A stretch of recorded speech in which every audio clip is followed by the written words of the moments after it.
আসসালামু আলাইকুম। Mental preparation কোর্সের আরও একটা সেশনে সবাইকে স্বাগতম।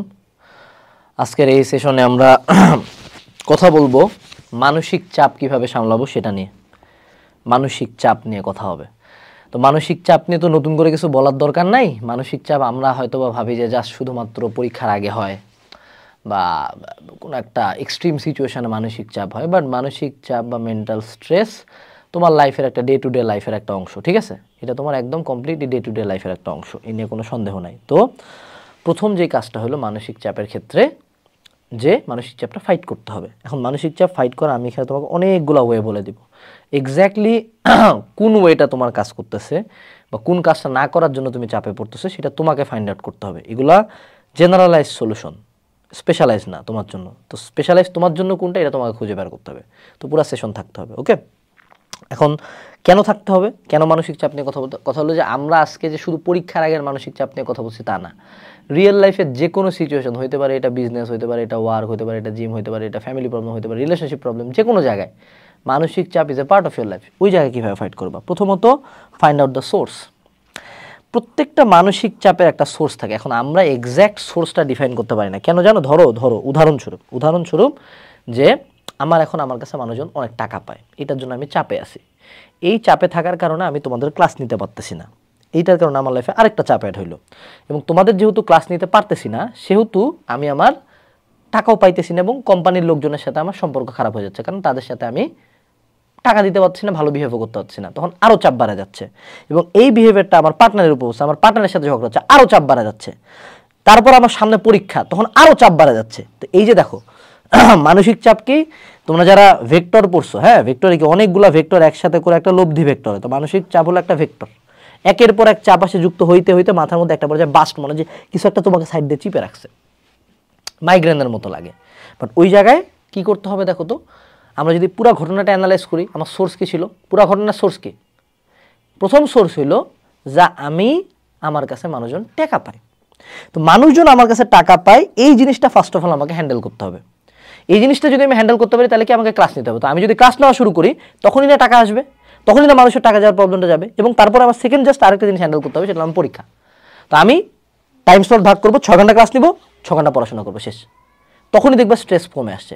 So first of all mental stress কমানোর মূল কাজ হবে তোমার মেইন সোর্সগুলো খুঁজে বের করা অ্যান্ড মেইন সোর্সে কাজ করা।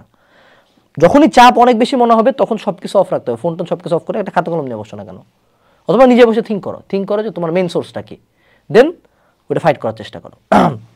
এরপরে নট টেকিং অ্যাকশন। দেখো এই মানসিক চাপের অপশনটাতে পরীক্ষার আগে ঘটনাটা কি হয়, আমার অনেক পড়া বাকি, কি পড়বো বুঝতেছি না, সামনে আবার পরীক্ষা, ভয় লাগতেছে, চাপ মনে হচ্ছে, আবার পড়তে যখন যাচ্ছি এত যে পড়া, আবার ভয় লাগতেছে, এই জন্য আরও পড়তে পারতেছি না। যখনই পড়তে পারতেছি না তখন আরও ভয় লাগছে, তখন ফোন চালাচ্ছি, ফোন চালাতে তো মনে হচ্ছে আল্লাহ আমার তখন পড়া উচিত, আরও চাপ লাগতেছে। সো এটা একটা কনস্ট্যান্ট সাইকেল। কিন্তু এই সাইকেলটাতে আমরা প্রথম নোটিস করি ভুলটা কোন জায়গায় হয়েছে।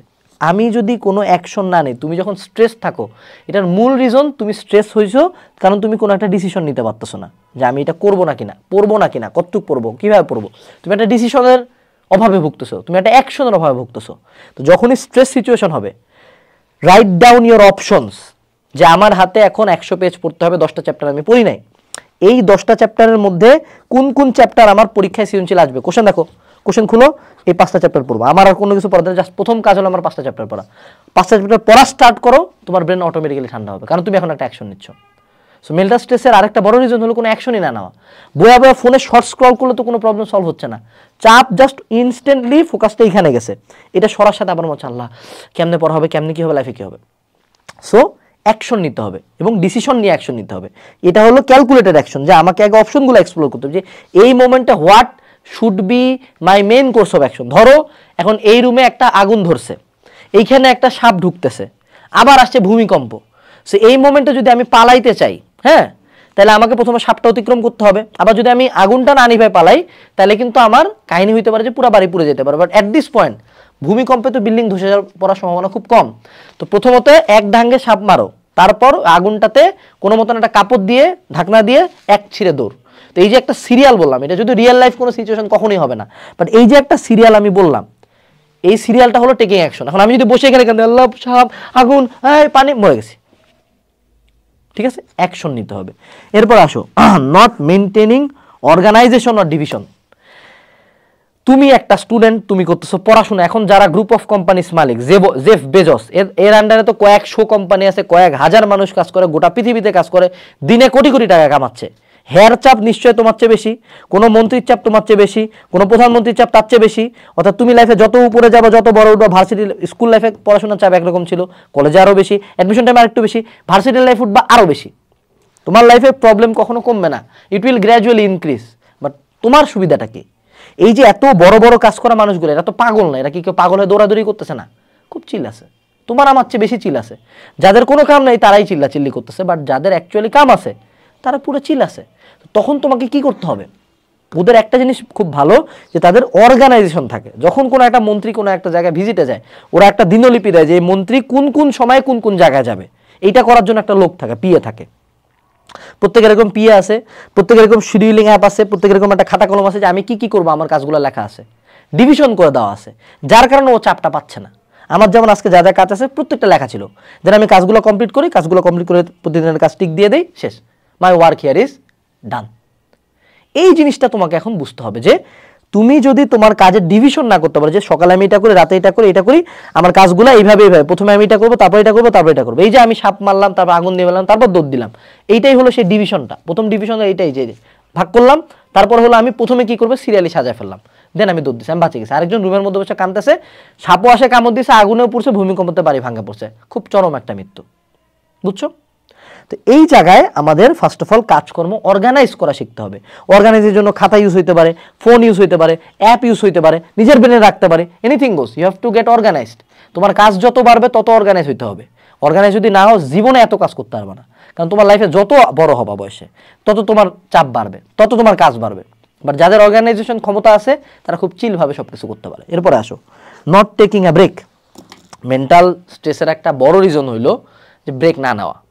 ব্রেক না নাও মানে এমন না যে প্রতি 5 মিনিটে ব্রেক নাও, এমন না যে প্রতি 30 মিনিটে ব্রেক নাও, কাজ থেকে মাঝে মধ্যে ব্রেক নিতে হয়। তোমার এটা কি ব্রেন, এর একটা ক্ষমতার লিমিট আছে। এটা তুমি যত টাফ দিবা নিতে পারবে, কিন্তু অ্যাট সাম পয়েন্ট পিসি গরম হয়ে যায় না, পিসি ম্যাল ফাংশন করে না, হিট হয়ে গেলে, ফোন হিট হয়ে গেলে কাজ করে না, এটাও হিট হয়। এরও একটা ক্ষমতার লিমিট আছে। এটা বিনা কারণে তখন চালাই দিলে হবে না, মাঝে মধ্যে কাজ থেকে ব্রেক নিতে হবে। 1-2 ঘন্টা কাজ করছি, একটা 10 মিনিটের ব্রেক, বা আমি সারাদিন কাজ করছি তারপর একটু ঘুমাইলাম। এই যতই আমরা বলি 17 ঘন্টা কাজ করি, 17 ঘন্টা পরে সারাদিন পড়তে হবে, সারাদিন দৌড়াইতে হবে, সারাদিন কাজ করতে হবে, এটা আসলে রিয়েল লাইফ সিচুয়েশন হয় না। এগুলো মোটিভেশনের কথায় ভালো শোনায়, বাস্তবতায় ব্রেক নিতে হবে। সো যখন মাথায় খুব চাপ বানাবে, সুন্দর মতো ফোনটা অফ করে সাইডে রাখে। বারবার ফোনের কথা কেন বলতেছি বাল, কারণ তোমাদের ফোনটা যদি সাথে থাকে, চাপ তো কমাবে না, নতুন করে ডিসিশন নিতে পারবে না, ওখানে একটা শর্টস দেখে রিল উঠাই দিছো, কাজের কাজ কিছু হবে না। তো এটা অফ করে একটা ব্রেক নিতে হবে। মাঝে মধ্যে কাজে বছরে একটা ভেকেশন নিবা, ভেকেশন নিয়ে যে তুমি ঘুরে আসতেছো, ঠিক আছে, এরকম কিছু কাজকর্ম করবে। এরপর আসো not taking pressure, don't be a snowflake.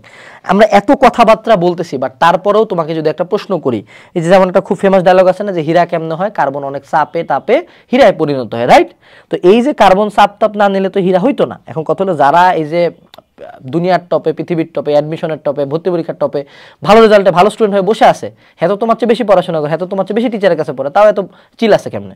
কারণ ও নিজেকে বসে, হাই শালা তুই কোনো মানে হিজড়া না, তুই কোনো দুর্বল কোনো চল না, তুই কোনো ট্রান্সজেন্ডার না, তোকে, you are a man, you are a women, you have to take action, you have to stay strong, don't be a snowflake. Snowflake মানে কি, যে বরফের গুঁড়া, হাতে বললে গলে যায় না।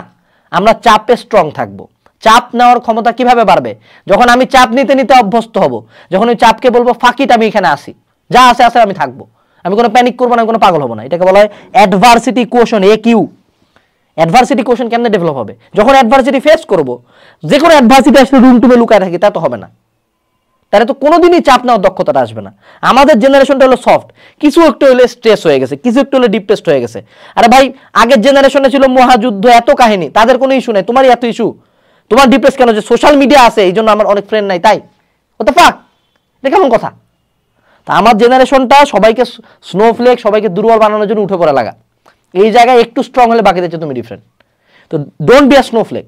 চাপ নিতে পারবা তখন যখন তুমি চাপে থাকবা। চাপ হয়েছে দেখি মরবো, কাজের চাপ বেশি লোকে মরে না, মরে কি রোগ হয়ে, মরে কি আত্মহত্যা করে? এরা তো দুইটার একটা আমরা করতেছি না। তো কাজের চাপে মরবো, নিবো, ঠিক আছে, চাপ লাগতেছে, ওকে ঠিক আছে। সবচেয়ে বড় সিক্রেট হইলো, সবচেয়ে বড়, যারা চাপ নিয়ে ইউজ টু, যারা দেখা যায় তাদের কোনো লাইফে কোনো চাপ নাই, দে আর নট ওকে। আমি তোমাকে এত ওয়ে বলতেছি না, বাস্তবতা হলে আমার জন্য এগুলা মেজরিটি ওয়ে খাটে না। যত বড় হবে, যত কাজ বাড়বে, চাপ থাকবে। বি ইউজ টু ইট। খারাপ লাগতেছে লাগুক, খারাপ লাগতেছে। এখানে একটা ওয়ার্ড বলি স্টোইসিজম, স্টোইসিজম নিয়ে আলাদা ভিডিও আছে এখানে, দেখবা। বাট স্টোইসিজমের কথা কি, যে তুমি আশপাশের কোনো চাপ কন্ট্রোল করতে পারো না, তুমি কন্ট্রোল করতে পারো এই মালটাকে, এই মালটাকে আপনি থিঙ্কিং করবে। এই মালটা যদি তুমি কন্ট্রোল করতে পারো, তোমার আশপাশে সবকিছু ঠিক হয়ে যাবে। তো এইটার কন্ট্রোলের পাওয়ারটা বাড়াও, স্টোইসিজম নিয়ে পড়াশোনা করো, ওটা প্র্যাকটিস করো, দেখবা অনেক দিক থেকে আগায় গেছো। এবং যারা দেখায় বাইরে থেকে খুব চিল, খুব প্ল্যান, সেও প্ল্যান না, সেও চিল না, বাট সে তোমার মতো চুতিয়া না যে কাম কাজ অফ করে দিবে, তোমার মতো চুতিয়া না যে পড়াশোনা অফ করে দিবে, পরীক্ষার আগে কান্দাকাটি করবে। ও পড়তেছে আল্লাহর উপর বিশ্বাস করে, যা আছে আছে দেখা যাবে, যোগা দেখা জায়গা। ঠিক আছে, এখন আসো চাপ কমানোর জন্য কয়েকটা আমি সিম্পল ওয়ে আরো বলতে পারি। অনেকে আছে অশ্বগন্ধা নামে একটা জিনিস আছে, এটা ট্যাবলেট আকারে পাওয়া যায়, পাউডার আকারে খাওয়া যায়, বলে যে এইটা খাইলে চাপ কমে। এখন আমি জানি না কত সত্য, আমি খাইছি, আমার ক্ষেত্রে একটু কম মনে হয়েছে, তাই বলে যে এইটা খাবা তা না। এইটা কোনো মানে ভালো জিনিস না, এটা একটা কাইন্ড অফ ওষুধ, এটা একটা হার্বাল জিনিস, এটা খাইতে পারো স্বাস্থ্যের ভালোর জন্য, অনেক বেনিফিটস আছে। বাট এমন না যে এইটা খাইলেই তোমার কমবে। বাট এইখান থেকে একটা থিম তুমি পাচ্ছ যে এটা কাইন্ড অফ, এটাকে আমি কি বলবো, এটা একটা ইফেক্ট বলে, এই ইফেক্টের এক্সাক্ট নাম ভুলে গেছি।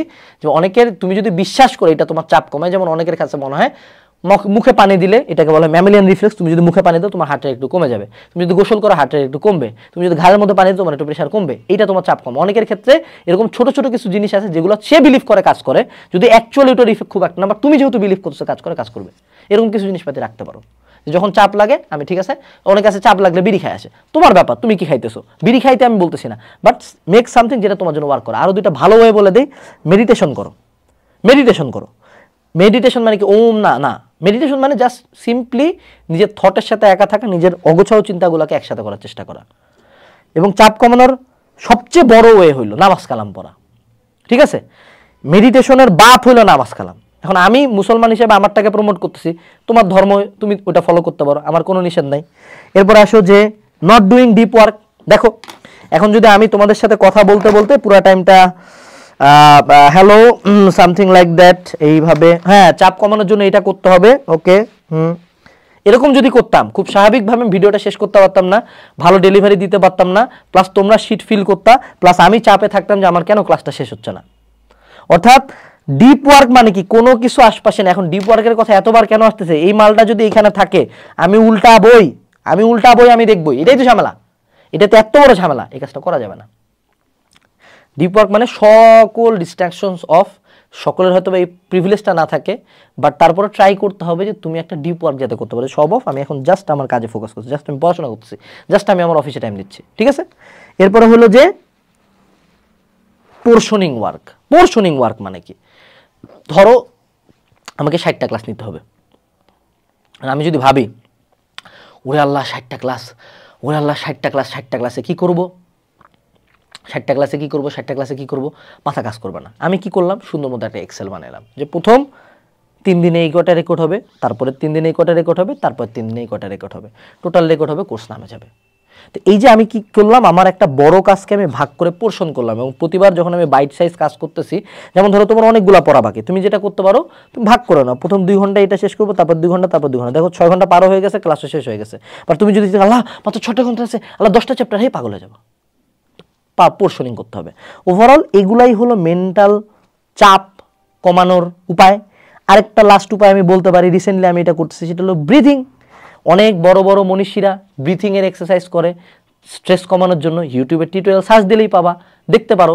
বাট যতই ব্রিথিং করো, যতই অশ্বগন্ধা খাও, যতই মেডিটেশন করো, তুমি যদি নিজের এইটুক না বুঝাও যে বাড়া চাপ আছে, সমস্যা নাই, লাইফ এটা, লাইফ মানেই চাপ, আদম হাওয়ার পাপের জায়গাতে সুখের জায়গা নাই, আদম হাওয়ার শাস্তির জায়গাতে যদি সুখ খুঁজি তাহলে হইতো না। You have to be okay with that, you have to be use to it. Mental চাপ, চাপ নিতে নিতে একটা পর্যায়ে, আগে যেই চাপে তোমার মাথা বাষ্ট হয়ে যেত, সেই চাপ এখন হাসি মুখে নিবা। এটাই হলো জীবনের বাস্তবতা। লাস্টে এটা বলে শেষ করতেছি, বেস্ট অফ লাক।